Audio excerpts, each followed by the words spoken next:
प्रधानमंत्री नरेंद्र मोदी कल प्रयागराज पहुंच रहे हैं। प्रधानमंत्री गंगा पूजन कर महाकुंभ की शुरुआत करेंगे और साथ ही अरबों का निर्माण परियोजनाओं की सौगात भी देंगे। प्रधानमंत्री के साथ मुख्यमंत्री योगी भी साथ रहेंगे। आपको बता दें कि आज सीएम योगी प्रयागराज ही पहुंचे हुए हैं। मुख्यमंत्री योगी पीएम मोदी के दौरे की तैयारियों का जायजा लेने पहुंचे। तो कुंभ नगरी तैयार है। कल प्रधानमंत्री मोदी पहुंच रहे हैं, उससे पहले आज सीएम योगी आए हैं। यहां की व्यवस्थाओं और तैयारियों को जो अंतिम रूप दिया जा रहा है उस सब का मुआयना एक बार मुख्यमंत्री ने किया है। आज के दौरे पर आ रहे हैं पीएम मोदी। महाकुंभ का औपचारिक ऐलान करेंगे और लगभग 7,000 करोड़ की विभिन्न जो परियोजनाएं हैं जो महाकुंभ से जुड़ी हुई हैं उसकी सौगात देंगे।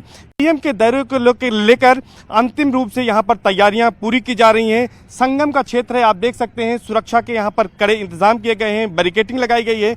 तमाम जो होर्डिंग्स हैं बड़े बड़े वो महाकुंभ को आमंत्रित करते हुए महाकुंभ मानवता की अमूर्त धरोहर में शामिल किया जा चुका है 2019 में ही, और किस तरह से यहां पर स्वागत के लिए होर्डिंग बैनर लगाए गए हैं उसको आप देख सकते हैं। इसके अलावा सुरक्षा के कड़े इंतजाम किए गए हैं। चूंकि महाकुंभ में पहले ही करीब 40,000 पुलिस फोर्स आई है, लेकिन इस बार बड़ी संख्या में जो घुड़सवार पुलिस है उनकी संख्या भी बढ़ाई गई है। क्योंकि घुड़सवार पुलिस ऊंचाई से जो है वो मेले को देख सकते हैं, तो ऐसे में बड़ी संख्या में न केवल प्रयागराज बल्कि आसपास के जिलों से भी, मुरादाबाद पुलिस ट्रेनिंग सेंटर से भी बड़ी संख्या में घुड़सवार पुलिस को बुलाया गया है, जिससे पूरे मेले के दौरान करीब 4,000 हेक्टेयर में 25 सेक्टरों में जो मेला बसाया गया है उसकी निगरानी इन घोड़ों से की जाएगी। कल पीएम मोदी का प्रयागराज दौरा प्रस्तावित है, लिहाजा कल प्रधानमंत्री मोदी पूजा में भी हिस्सा लेंगे। और हमारे सहयोगी ने उन पंडित जी से भी बात की है जो कल ये पूजा पाठ संपन्न करवाएंगे। माननीय प्रधानमंत्री जी के आगमन पर 2 डमरू और शंख के द्वारा उनका जो है स्वागत किया जाएगा। और डमरू शंख के स्वागत के बाद गौर गणेश का पूजन, कुंभ कलश का पूजन, कुंभ कलश पूजन के साथ माँ त्रिवेणी की आरती और पूजा कराई जाएगी। दिव्य भव्य नव्य महाकुंभ मेला सकुशल संपन्न हो, समस्त श्रद्धालुओं की मनोकामना पूर्ण हो, भारतवर्ष एक विकसित भारत हो, विकसित राष्ट्र हो, और उसी के निमित्त उत्तर प्रदेश विकसित हो, संकल्प के साथ माननीय प्रधानमंत्री जी का पूजन कार्य आरती त्रिवेणी का कराया जाएगा। ये कुंभ कलश का पूजन कराया जाए। ये कुंभ कलश की तस्वीर हम दिखाना चाहेंगे दर्शकों को। ये कुंभ कलश की तस्वीर है, इसी कुंभ कलश को प्रधानमंत्री यहाँ पर पूजन करेंगे। ये बताइए कि आप पहले भी प्रधानमंत्री की पूजा अर्चना करा चुके हैं, कौन कौन से यहाँ पर पूजा अर्चना जो है यहाँ पर कराई जाएगी, क्या कुछ होगा यहाँ पर? यहाँ मंगलाचरण, स्वस्ति वाचन, गौर गणेश कलश का पूजन, कुंभ कलश का पूजन, षोडशोपचार माँ त्रिवेणी की पूजा और आरती के साथ एक महाकुंभ मेला की औपचारिक शुरुआत माननीय प्रधानमंत्री जी के कर कमलों द्वारा प्रारंभ कराया गया। वैसे तो 7 ब्राह्मणों का लिस्ट भेजा गया है, अब बाकी वहाँ पीएमओ कार्यालय से जो भी आदेश निर्देश आएगा उसका पालन करवाया जाएगा। और जहाँ तक प्रधानमंत्री जी का है तो प्रधानमंत्री जी बड़े ही भावना के साथ एक भाव जो पूजन करने का परमात्मा के प्रति, अपने देश की जनता के कल्याणार्थ के प्रति, वो उनके चेहरे से, उनकी आँखों से और उनके हृदय से झलकता रहता है कि वो इस देश का बहुत कुछ उन्नति चाहते हैं। कल पीएम मोदी प्रयागराज पहुंच रहे हैं, लिहाजा कुंभ नगरी पूरी तरह से तैयार है। कल पीएम मोदी प्रयागराज पहुंच रहे हैं, इसीलिए तमाम तैयारियां पूरी हो चुकी हैं। पीएम के दौरे की कैसी महातैयारी है, इस रिपोर्ट के माध्यम से आपको समझाते हैं। देश के प्रधानमंत्री नरेंद्र मोदी शुक्रवार 13 दिसंबर को प्रयागराज के दौरे पर आ रहे हैं। पीएम मोदी इस मौके पर महाकुंभ के औपचारिक शुरुआत का ऐलान करेंगे। पीएम मोदी के दौरे को लेकर संगम नगरी को खास तौर पर खूबसूरती से सजाया गया है। इस वक्त हम संगम नोज की तरफ हैं। आप देख सकते हैं कि यहाँ पर महाकुंभ को लेकर जो महाकुंभ की विरासत है, धार्मिक और आध्यात्मिक सांस्कृतिक विरासत है, उसको प्रदर्शित करने के लिए यहाँ पर तमाम होर्डिंग लगाए गए हैं। इसके अलावा पीएम नरेंद्र मोदी के जगह जगह जो पोल हैं बिजली के, उस पर कटआउट्स भी लगाए गए हैं और खूबसूरती से पूरे संगम क्षेत्र को यहाँ पर सजाया गया है। दिव्य भव्य के साथ ही साथ डिजिटल महाकुंभ 2025 का संदेश तमाम जो होर्डिंग है, बैनर हैं, उस पर दिया गया है। आप सामने देख सकते हैं कि इनमें जो संदेश छुपे हुए हैं वो संदेश इसी तरह से हैं कि ये किस तरह से सामाजिक समता का महापर्व है महाकुंभ, तीर्थराज प्रयाग में आपका स्वागत है, यानी कि सभी का स्वागत किया गया है। रामचरितमानस की चौपाइयाँ इन तमाम जो होर्डिंग्स लगाए गए हैं उन पर लिखी गई है। ये होर्डिंग्स भी पूरी तरह से यहाँ पर जो मेला क्षेत्र में लगाई गई हैं वो प्लास्टिक चूँकि प्रतिबंधित है तो फैब्रिक की है, ये बायोडिग्रेडेबल है, यानी कि ये पूरी तरह से नष्ट हो जाएगी, किसी तरह से पर्यावरण को इससे नुकसान नहीं होगा। तो ये तमाम बातों का ख्याल यहाँ पर रखा गया है। चूँकि 2025 का जो महाकुंभ है वो दिव्य और भव्य के साथ ही स्वच्छ होगा, सुरक्षित होगा, इसके साथ साथ ग्रीन होगा, क्योंकि 2,70,000 से ज़्यादा पेड़ पौधे भी पूरे महाकुंभ को लेकर लगाए जा रहे हैं। खास तौर पर इसे प्लास्टिक फ्री योगी सरकार ने घोषित किया है। कल पीएम मोदी प्रयागराज पहुंच रहे हैं, तमाम तैयारियां पूरी हो चुकी हैं। पीएम मोदी के दौरे की कैसी महातैयारी है, आपको इस रिपोर्ट से समझाते हैं। अमृत मंथन के दौरान कुछ बूंदें थी, वो यहाँ प्रयागराज में भी गिरी थी और इस बार 12 वर्षों के बाद ये कुंभ मेला लग रहा है। ये पृथ्वी पर सबसे बड़ा आध्यात्मिक मेला आप समझ लीजिए और इसीलिए दो वो बड़े चेहरे प्रधानमंत्री नरेंद्र मोदी और उत्तर प्रदेश के मुख्यमंत्री योगी आदित्यनाथ, उनके रहते, उनकी सरकार के रहते, एक केंद्र में और दूसरा उत्तर प्रदेश में ये कुंभ मेला पड़ रहा है और तिथि पड़ रही है और इसीलिए हर ताकत को झोंक दिया गया है। हर तरीके से कुंभ को सफल बनाने के लिए पूरे इंतजाम किए जा रहे हैं, तैयारियां जोरों पर हैं। जो प्रधानमंत्री नरेंद्र मोदी हैं वो इसी पंडाल में अखाड़ा परिषदों के जो महामंडलेश्वर हैं और बाकी तमाम संत हैं उनसे मुलाकात करने वाले हैं और लगभग 2 से 2.5 लाख लोगों की मौजूदगी में कुंभ के मेले के इस विशेष मौके पर वो संबोधन भी करने वाले हैं।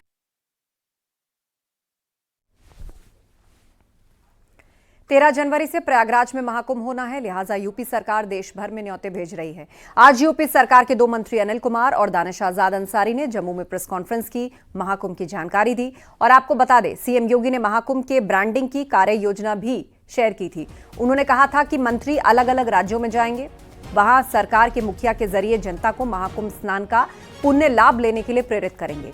5 दिसंबर से 30 दिसंबर के बीच अलग अलग राज्यों में भ्रमण का कार्यक्रम बनाया गया है।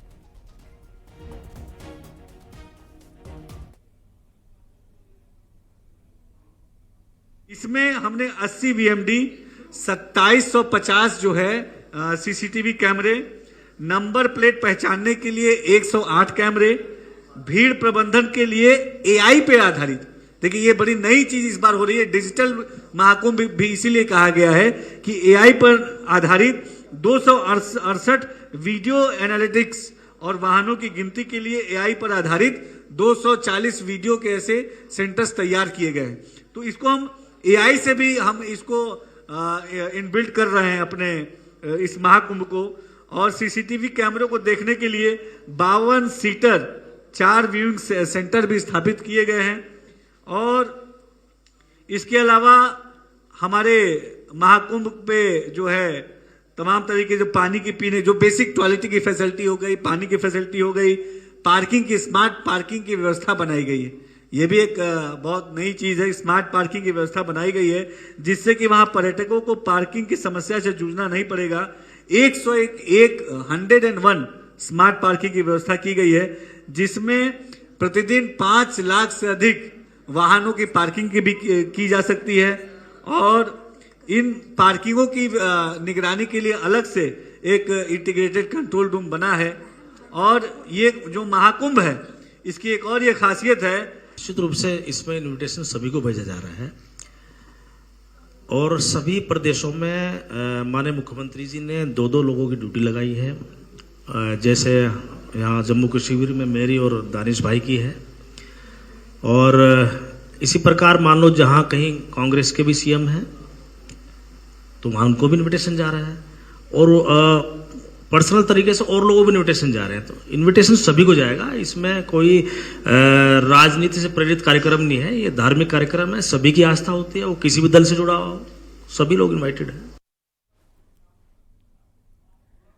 प्रयागराज महाकुंभ के दौरान एक अनोखा दृश्य देखने को मिलेगा जब कालीन नगरी भदोही के जिला जेल के बंदी अपनी कला का प्रदर्शन करते हुए महाकुंभ में तैयार किए गए खूबसूरत कालीनों को प्रदर्शित करेंगे। बंदी अब महाकुंभ का लोगो और विभिन्न डिजाइन्स वाले खूबसूरत कार्पेट्स तैयार कर रहे हैं।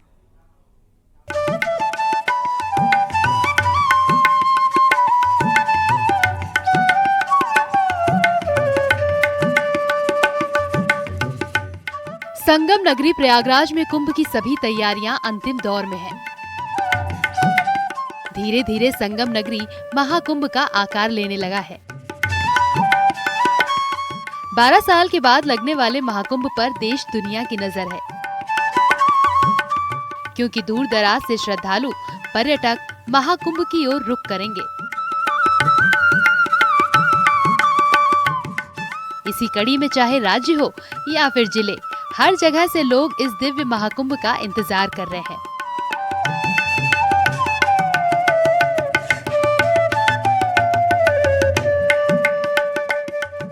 इस बार महाकुंभ के लिए कालीन नगरी भदोही का भी योगदान होने जा रहा है। भदोही अपनी शिल्पकला को महाकुंभ के धार्मिक और सांस्कृतिक उत्सव में समर्पित करने की तैयारी में है। जिला जेल के 31 कैदी लंबे समय से कालीन की बुनाई कर रहे हैं। जिला जेल में 6 बाय 6 फीट का महाकुंभ का लोगो भी कालीन पर डिजाइन किया जा रहा है। इसे 10 बंदियों की टीम बना रही है। इस लोगो को महाकुंभ में प्रदर्शित किया जाएगा। उद्देश्य यही है सर कि जो हम लोग यहाँ पे बंदी होकर भी हमें अवसर मिल रहा है कि मैं कालीन का कार्य करवा रहा हूँ। इसके प्लस हमें पैरवी के लिए कुछ पैसे भी मिल जाता है सर कि हम अपना पैरवी कर लेते हैं। और बड़ा गर्व की बात है कि हमें प्रयागराज महाकुंभ में अवसर मिला, वहाँ हमें जो है लगाने का स्टॉल मौका मिला सर। सिर्फ महाकुंभ का लोगो ही नहीं, बल्कि भगवान श्री राम, गणेश जी समेत अन्य धार्मिक वॉल हैंगिंग और कालीन बनाए जा रहे हैं। इसे श्रद्धालु खरीदकर बंदियों के इस कला का सम्मान बढ़ा सकेंगे। इस कालीन से जो पैसे मिलेंगे वो कैदियों के परिवार को दिया जाएगा। इसमें तमाम बंदी पहले से कालीन बुनाई में कुशल थे, तो कुछ को जेल में भी बाकायदा ट्रेनिंग दिया गया है। महाकुंभ 2025 के लिए जो हमारी तैयारियां हैं, एक तो जो लोगो लॉन्च हुआ था महाकुंभ 2025 का, वो हम लोग 6 बाई 6 में बना रहे हैं, जो कि आप देख सकते हैं ये है। और इसके अतिरिक्त एक हमारा वहाँ पे स्टॉल भी लगेगा। इसमें करीब 100 जो डिज़ाइंस हैं वो टपटेड की कालीनें रहेंगी और 25 हमारे हैंड नॉटेड कालीनें रहेंगी। इसके साथ ही कुछ हमारी श्री राम भगवान की चित्र वाली कालीनें रहेंगी, कुछ गणेश भगवान की रहेंगी। तो जो धार्मिक जो उससे रिलेटेड चीज़ें हैं उसकी कुछ कालीनें वहाँ पर रहेंगी। महाकुंभ को लेकर योगी सरकार भव्य तैयारी कर रही है। प्रयागराज में साधु संतों का डेरा बस चुका है। 13 जनवरी से महाकुंभ का आगाज होने वाला है। उससे पहले सभी तैयारियां भव्य स्तर पर की जा रही हैं। Bureau report, news 18।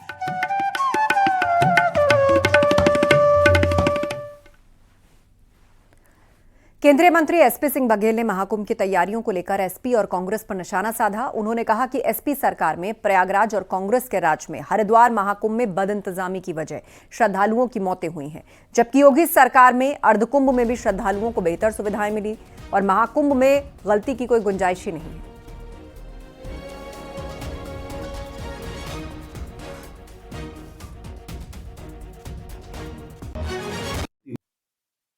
और वहाँ पर पिछली बार का हमारा सेमीफाइनल हो गया है और पिछली बार ही कोई गलती नहीं हुई। तो पिछली बार का अर्धकुंभ था, लेकिन उत्तर प्रदेश के मुख्यमंत्री ने उसको इतनी भव्यता दिव्यता मोदी जी के नेतृत्व में प्रदान कर दी थी कि अर्ध शब्द ही गायब था कहीं अर्धकुंभ का, जबकि वो अर्धकुंभ था 18 में, अब ये 24 है, ये 12 साल वाला है पूर्ण कुंभ। तो पहली बात तुम यही नहीं कहेंगे कि पिछली गलतियों से हमने कुछ सीखा है, गलती हुई ही नहीं थी। वरना उसके पहले वाले अखिलेश यादव जी की सरकार में जो कुंभ हुआ था तो वो पूर्ण कुंभ था और उसमें रेलवे स्टेशन पे भर के लोग मरे थे। हरिद्वार वाला कांग्रेस की सरकार में 84-85 में बहादुर सिंह चीफ मिनिस्टर थे, उसमें सैकड़ों लोगों की डेथ हुई थी। मैं ये भी कहना चाहूँगा कि हम लोगों ने ये भी व्यवस्था की है कि कोशिश करें शाही स्नान के समय VVIP लोग ना जाएं, जिससे जनता को किसी प्रकार की दिक्कत ना हो।